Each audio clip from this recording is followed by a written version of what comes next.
what has been the most difficult piece for you in management of people? They need to first know that they are not employees, that they're leaders of their roles and they're leading with me. And from there, that's when I decided, okay, I need to make sure they're clear on their leadership roles. Then if I'm clear and I give them simple systems, clear focus, and time constraints and use time as an asset, they should have all the materials to be the who's that I can trust.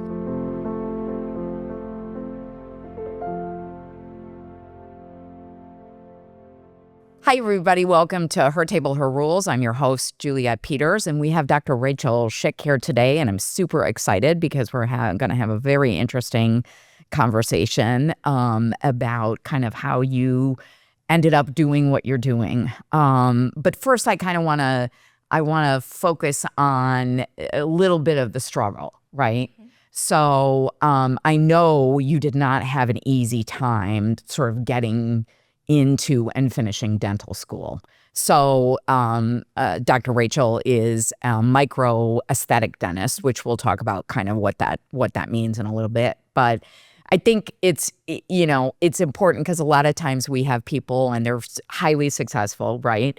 But you don't kind of come out of the gate being highly successful. Yeah. So talk to me about what your journey was to get where you are right now. Well, I will say that it all started with gymnastics. I was very blessed from a very young age to just decide that I was going to go to the Olympics and I was going to make that impossible goal actually like a goal that I was achievable. And because of that, I put myself in a situation where I was offered a full ride scholarship to go to the University of Georgia for gymnastics. There at the University of Georgia is where I was approached by a little girl who was a fan of mine and then her mom. And, over the years of me being a gymnast there, they would always come up and ask for my autograph. And one day, finally, the mom was like, so what are you going to do after gymnastics? Yeah. And I said, I'm going to be a neurosurgeon and I'm going to go on to med school. I look back at that now and I'm like so thankful she didn't laugh at me. Yeah. And she politely then said to me, she goes, well, you make my daughter smile so much through gymnastics. Have you considered going into a career that continues to make people smile? Yeah. And I was like, She's like, I'm a dentist. You should come and shadow me. Oh, how interesting. So I took her up on the offer. I had the opportunity to not only get to be able to learn what she was doing as a professional and as a dentist, but she kind of took me underneath her wing. I didn't really have any family out in Georgia because I'm originally from California. So she kind of, guided me through a lot of trials and tribulations of my last years in college to then transitioning into dental school.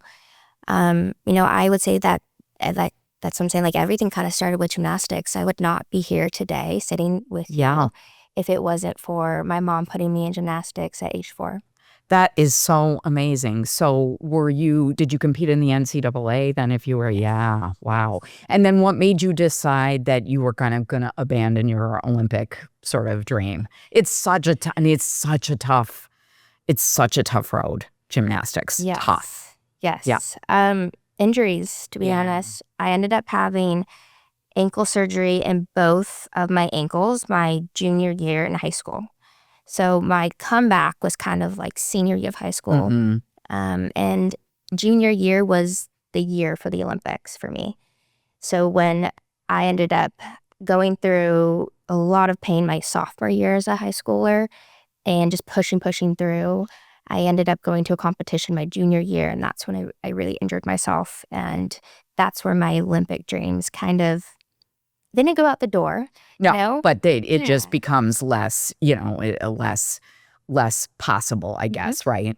And I think that's one of the things, and not necessarily to focus on the gymnastic element of this, but that term that you just use, push through, is something that you hear all the time among gymnasts. I mean, we've seen people, vaulting when they have a significant injury, right? Yep. Yeah. And we go, oh, they pushed through, right? Yes.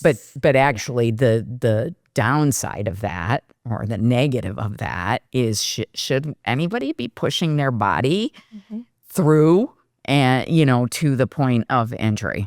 Yeah. Yeah. I will say though, it may have been one of those things of like, should that little girl be doing that? Yeah.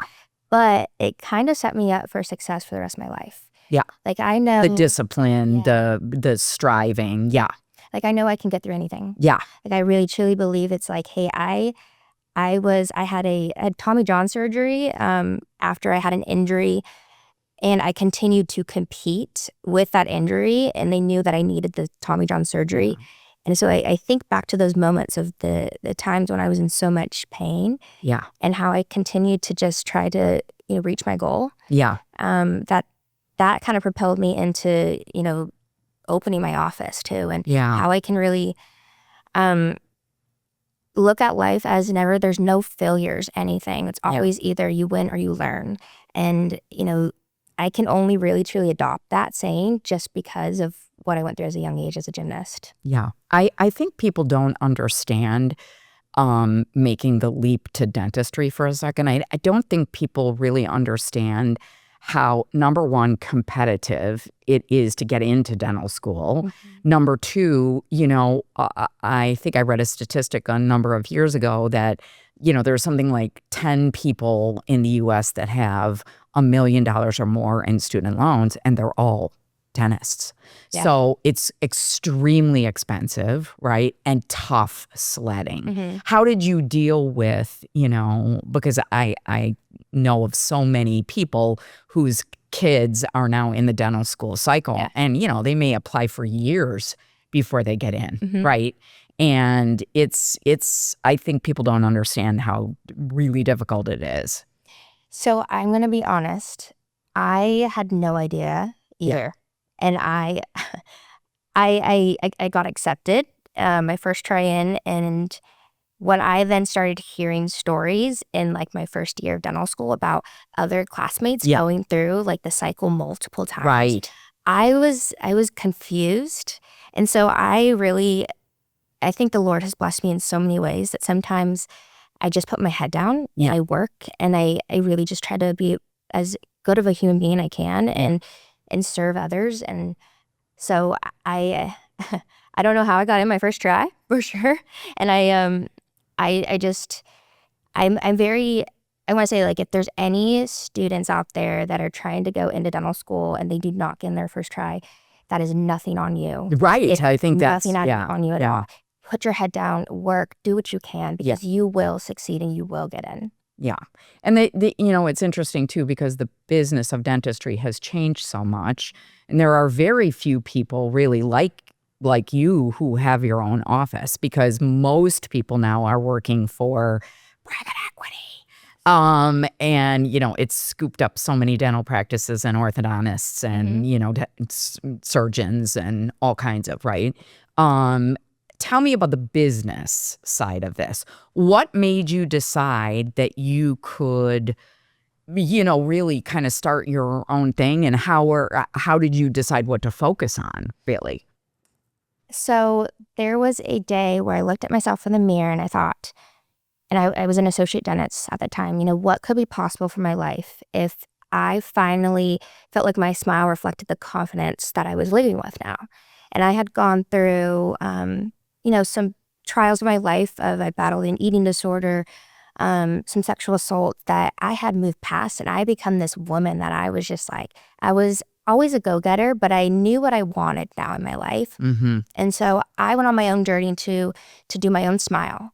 And honestly, through that process is where I recognized that putting myself in the chair, I had a different perspective now moving forward with treating any of my members or any patients, just because it is such a vulnerable situation to be, laid back and opening your mouth and not knowing what's going on. So through my own experience of getting my own smile done, that's kind of what propelled me into wanting to open up my own practice. And so I wanted to do things differently. I decided that I wanted my members to walk in and know me before they even met me. So that's why I'm really big on trying to offer complimentary smile simulations that then hopefully, those members will want to go on a virtual smile mapping session with me. And all of this complimentary, and I do this because I want to break that invisible barrier to help it feel more comfortable for when I lay them back in the chair. So I kind of broke it down into little systems of how did I feel going through my process, and then how would I change it to make it even more of like a refined and enhanced experience. So, to answer your question is just, I put myself in the chair. Yeah. And that's kind of what propelled me into knowing that I could do this on my own. And I'm going to be honest, I had no idea what the business side was going to be. Yeah. It was like one of those things where you have an idea, and I was really passionate about it, and I knew I could add value to others. So I decided, I'm going to figure it out on the way, and still figuring it out. What have you had to learn on the business side? Because I love that passion point of you through your own journey of getting your own work done, saw and kind of deconstructed what the experience is to put together the experience for your patients, right? Yeah. But what have you had to learn on the business side that's been a challenge for you specifically? Trying to find alignment with my head and my heart. My heart is, I want to give. And I realized very soon into this endeavor that I was giving way too much. And that could be financially, also emotionally, and physically. So I had to learn, okay, how can I lead with my heart, but also have my head kind of like the driving factor? And with that too is, because I was a giver, sometimes I wouldn't ask for help. I would just want to give to others instead of taking help. And I learned to ask for help. I learned to figure out, instead of how can I get there, is who can help me get there. And that's where I started asking questions about, interior designing for a dental office that I had no idea. I just thought I could maybe go on Amazon and find the things that I liked, And Right. It's one of those things where you just don't know what you don't know. And then you realize as you're talking to people, the who's, that they're like, no. You need to do this first before you jump to Z. You need to go to A. Yeah. So I would say business aspect is nothing has to do financially. It was more like finding the who's that are going to help me understand my next steps. Yeah. What do you do? Because obviously you're the practitioner in the business, or but how do you? What are your the practices that you have around the business side of the business? Do you commit to a certain time frame during the week where you're really just working on the business? How have you been able to kind of gain that traction in order to move the business forward when you're also still the practitioner in the business? Yeah. So my goal, and as life, we're always pivoting, Right, and trying things. And I would say my ultimate goal is to always, scale by the signature and not by time and not by money, but like the trust that we can build. And that's the signature. So, I want through this experience of my members to feel like there's no pressure, that there's a pause, there's a rush.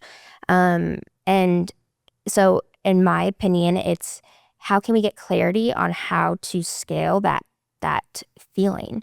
And so I would try to use that as my core, and then develop my business time of like being a clinician, and then also answering emails and trying to go on Instagram and look at my DMs, kind of all around that factor.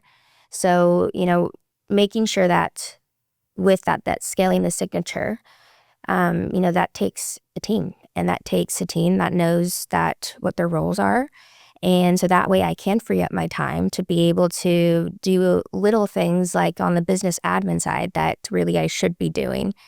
So I would say right now I'm trying to really hone in on a good culture for the team and them understanding why we exist, who we serve, and walking in every day with that intention and delivering it. Because I feel like if they know what's up and they know why, and they feel that they want to be there and they know why they're there and they want to serve others, I I feel like the business side and trying to figure out like a timing and schedule kind of all just flows. What has been the most difficult piece for you in management of people? Because we talk a lot on this podcast about, your first hires and how difficult that can really be. And a lot of times people will get burned and then they won't want to, they shrink the vision of the business because the people part of it has proved to be really, really difficult. So how do you approach that in terms of the management of the people part of the business? Yeah. So when I first hired, I hired based off of personality, the emotion side of it. And I also, because of that, then hired not the opposite of me. I hired my me's. Yes. And I have many flaws. So I hired flaws. And that's like in a good way, but they're great people, but they weren't helping me propel my vision forward. Yeah. And so I learned from there is I really need to provide any of my team, they need to first know that they are not employees, that they are they're leaders of their roles and they're leading with me. And from there, that's when I decided, okay, I need to make sure they're clear on their leadership roles. And if I'm clear and I give them simple systems, clear focus, and time constraints and use time as an asset, they should have all the materials to be the who's that I can trust. So that's where my second round of hiring, I decided I'm going to create systems and I'm going to do what I can in the beginning to make sure that they have all the information they need to be the who's. And then I'm going to see if they can be the who's. And you have to sometimes trust yourself and you can't control everything. Yeah. And that's one thing I was kind of trained to do as a kid with gymnastics is it was all in my control. Right. And so one thing I've really learned about myself is the fact that I have to lean on others. And if I don't provide my team the necessary tools to be the leaders, then it is on me and I need to reflect on that and do better. Yeah. Let's talk about control for a second, because I think that comes up a lot. It comes up a lot for women who, are who probably got that message like you did in gymnastics, like people do when they're in trauma, which is, if you just do everything and you control everything, all of the factors, stuff will work out, right? Or, bad things won't happen, basically, to put it in a trauma lens. But I think that, because I'm a reformed control freak, right? So how do you, that realization that control is an illusion, right? How did you work through that? Because there are steps there. It does. You just don't wake up one day and go, okay, I'm done with control today. I would say it's still work in progress for sure. Yeah. I'm a really big believer that you have to speak it in order to manifest it, one, and then also then be it. So every morning I wake up and I tell myself that, I'm here to serve others and I am a who to someone else and I need the who's and I have to trust people. And I want to be, a woman that is loving and caring and I'm a child of God and all these cool things, but I can't do that unless I serve myself and I have the time to do that. So that means I have to let things go and I have to trust, the people that are around me. And I feel like I've learned to let control, not be so dominant in my life because of, me trying to be in control. And I realized that when it became, a problem for the Smile Evolution and my business, that's when I really took a look in the mirror and I was like, okay, it's time to do better. And it's time to do better in the sense of I need help and I need to let people help me. Yeah. And so I would say every morning now I have to remind myself that I deserve help. I deserve to serve myself and I deserve to to be surrounded by people who want to help me. So. Yeah, I think that what you said is something we don't say enough, which is that when you have a business, the business is there to, of course, it serves others, right? And I understand you come from a servant leadership perspective, as do I. But the business also has to serve you. Yes. And there's nothing wrong with saying, hey, the business is serving me, right? And, hiring and managing through that lens, which is, it doesn't always feel aligned. I think sometimes it feels not aligned with the servant leadership framework, right? Yes. And I think that is a struggle that probably anybody who has that servant leader mindset comes from, which is, how can the business serve me? But that doesn't feel disingenuous when you're a servant leader. Yeah. Yeah.